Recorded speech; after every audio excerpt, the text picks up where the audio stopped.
क्षेत्रे कुरुक्षेत्रे समवेतायुयुत्सवः मामकाः पाण्डवाश्चैव किमकुर्वत सञ्जय। आश्चर्यवत् पश्यति कश्चिदेनम् आश्चर्यवत् वदति तथैव चान्यः आश्चर्यवच्चैनमन्यः शृणोति श्रुत्वापि येनं वेद न चैव कश्चित्। हरे कृष्ण। आश्चर्यमयी श्लोक आज हम डिस्कस करेंगे, भगवद गीता के दूसरे अध्याय का 29वां श्लोक। इस श्लोक में भगवान क्या कह रहे हैं कि आश्चर्यवत् पश्यति कश्चिदेनम, कि कोई इस आत्मा को बहुत हैरान होकर देखता है आश्चर्य के साथ, और कोई इस आत्मा को आश्चर्य से किसी को बताता है, जैसे मैं आपको बता रहा हूँ and some here of him as amazing, और कोई उस आत्मा के बारे में बहुत आश्चर्य से सुनता है, जैसे आप सुन रहे हैं while others even after hearing about him cannot understand at all और कुछ लोग सुनने के बाद भी कुछ नहीं समझ पाते क्योंकि ये बहुत एक डीप सब्जेक्ट है तो भगवान एक्चुअली यहाँ पर अर्जुन को बता रहे हैं कि आत्मा के विषय में जो मैंने तुम्हें समझाया है। अर्जुन का कहना था, भगवान आपने सब मुझे बता तो दिया, लेकिन मुझे अभी भी कुछ समझ नहीं आ रहा, तब भी मेरा शौक नहीं हट रहा, शौक वहीं पे वही है।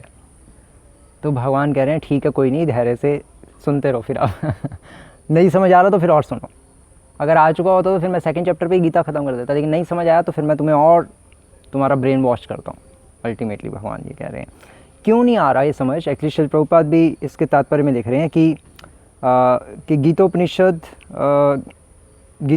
से मिलता जो, एक्चुअली गीता को उपनिषद भी कहते हैं, तो गीतोपनिषद से मिलता जुलता श्लोक कठोपनिषद में भी मिलता है। श्रील प्रभुपाद ऐसा लिख रहे हैं 1.2.7 में ये श्लोक प्रभुपाद जी लिख रहे हैं कि श्रवणायापि बहुभिर यो न लभ्यः, ये श्लोक है। इसका मतलब है कि कोई इस आत्मा के बहुत से लोग आत्मा के बारे में सुनते हैं और आत्मा के बारे में सुनकर भी कुछ नहीं समझ पाते, और जो आत्मा के बारे में बोलता है वो व्यक्ति दुर्लभ है, और जो आत्मा के बारे में सुनता है वो व्यक्ति भी दुर्लभ है, और जो आत्मा को फिर अनुभव कर लेता है वो तो अत्यंत दुर्लभ है ही। ये भगवान, ये एक्चुअली श्रील प्रभुपाद इस श्लोक को कोट कर रहे हैं कि कठोपनिषद में भी सेम श्लोक है, उसका ऑलमोस्ट सेम मतलब है। तो ये एक्चुअली जो पॉइंट है कि आश्चर्यवत् पश्यति कश्चिदेनम, कि कोई इस आत्मा को आश्चर्य से देखता है, इसका मतलब क्या है कि आश्चर्य से देखने का मतलब क्या? आश्चर्य से देखने का मतलब है कि कोई उस आत्मा के बारे में आश्चर्य से समझता है, समझने का प्रयास करता है। यहाँ देखने का मतलब है समझने का प्रयास करना। कोई इस आत्मा को आश्चर्य से समझने का प्रयास करता है,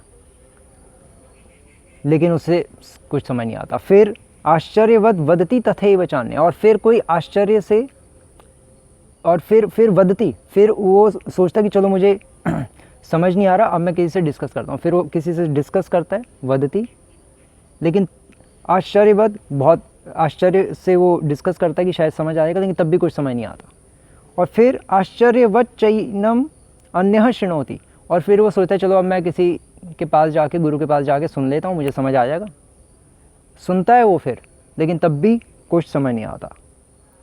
श्रुत्वापि येनं वेद न चैव कश्चित्, सुनने के बावजूद भी, देखने के बावजूद भी, मतलब देखना मतलब समझने के बावजूद भी, और चर्चा करने के बावजूद भी, वदति मतलब चर्चा करना के बावजूद भी कुछ उसको समझ नहीं आता। क्यों नहीं आता?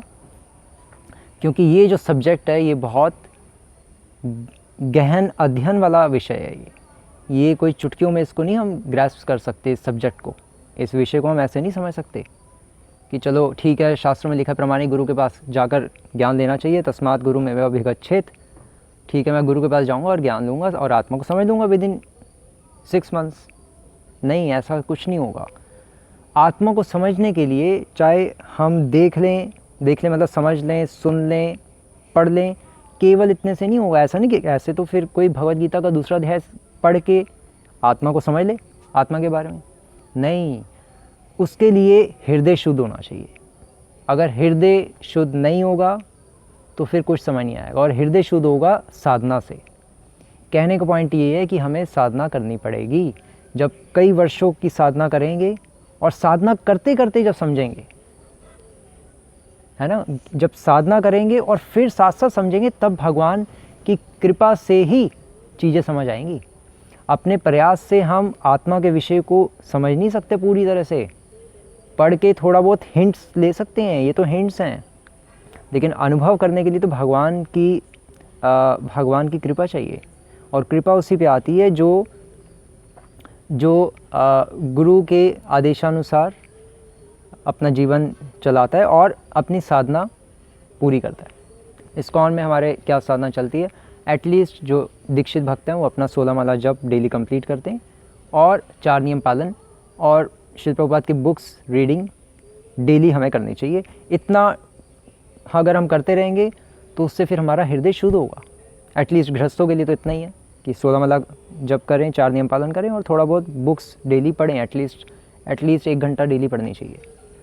तो अगर हम इतना करेंगे तो फिर धीरे धीरे जब हमारा, और कभी कभी मंदिर जाकर सेवा भी करनी चाहिए सिर्फ संडे को नहीं जाना चाहिए, जैसे सब संडे को ही जाते हैं इस्कॉन में। अक्सर जाना चाहिए और भगवान की कुछ सेवा करनी चाहिए जब जब समय मिले। तो उससे फिर साधना से जब हृदय शुद्ध होता है तब आत्मा के बारे में चीज़ें समझ आती हैं। तो श्रील प्रभुपाद लिख रहे हैं the fact that the atomic soul is within the, Prabhupada ji लिख रहे हैं कि एक बहुत बड़े जानवर हाथी में भी आत्मा होती है, और बहुत बड़ा जो अश्वत्थ का पेड़ होता है उसमें भी आत्मा होती है। छोटी सी आत्मा, मतलब इतनी अणु आत्मा एक बहुत बड़े विशाल पेड़ में है, जो 10 एकड़ में फैला हुआ पेड़ अफ्रीका में होते हैं ना, बैनियन ट्रीज। और एक बहुत बड़े हाथी में भी है, बहुत बड़े जिराफ में भी आत्मा, और बहुत छोटे छोटे जर्म्स में, छोटे से छोटे जो जर्म्स होते हैं बैक्टीरिया, उनमें भी आत्मा है। और वो सारे जर्म्स अगर, मतलब millions and billions of germs, करोड़ों खरबों जर्म्स अगर इकट्ठे हो जाएं एक साथ, तो तब भी वो 1 इंच जगह लेंगे। और उस 1 इंच में मतलब मिलियंस एंड बिलियंस ऑफ आत्मा एक साथ 1 इंच में रह रही है। ये कैसे है? ये बहुत आश्चर्यमयी बातें हैं। ये बातें समझना बहुत मुश्किल है। सेवन मुखे ही जीवादो, भक्ति रसामृत सिंधु में श्री रूप गोस्वामी लिख रहे हैं कि सेवा भाव से ही ये चीज़ें समझ आएंगी एक्चुअली। और सेवा भाव कैसे डेवलप होगा? जैसे जैसे हम साधना करके अपना हृदय शुद्ध करेंगे, तब ये चीज़ें कैच होंगी अल्टीमेटली। ये गीता से हम पढ़ के समझ सकते हैं, इन्फॉर्मेशन लेनी भी ज़रूरी है। अगर इन्फॉर्मेशन नहीं होगी तो कुछ समझ भी नहीं आएगा। दिव्य ज्ञान हृदय प्रकाशित, ज्ञान होगा, पहले तो इन्फॉर्मेशन लेनी पड़ेगी, ज्ञान होगा, इन्फॉर्मेशन होगी, तो फिर वो रिवील होगी, फिर वो प्रकाशित होगी, फिर उसके मीनिंग्स कई सालों के बाद समझ आने शुरू होंगे। तो इस तरह से गीता को समझा जाता है। तो ये श्लोक है। और एक्चुअली ऐसा भी कहा जा रहा है कि कोई इस आत्मा को आश्चर्य से देखता है, और कोई देखता है मतलब समझता है, और कोई इस आत्मा को आश्चर्य से, और कोई इस आत्मा को जब समझता है तो आश्चर्यचकित हो जाता है। ऐसा भी होता है, दोनों चीज़ें हैं। कोई इस आत्मा के बारे में आश्चर्य से समझता है, कोई इस आत्मा के बारे में आश्चर्य से बोलता है, कोई इस आत्मा के बारे में आश्चर्य से सुनता है। लेकिन इसका दूसरा मीनिंग भी है कि कोई इस आत्मा के बारे में सुनकर आश्चर्यचकित हो जाता है, कोई इस आत्मा के बारे में बोलकर आश्चर्यचकित हो जाता है, और कोई इस आत्मा के बारे में सुनकर आश्चर्यचकित हो जाता है। ये दोनों मतलब इस तरह से लिए जा सकते हैं। हरे कृष्णा। श्री प्रभुपाद की जय।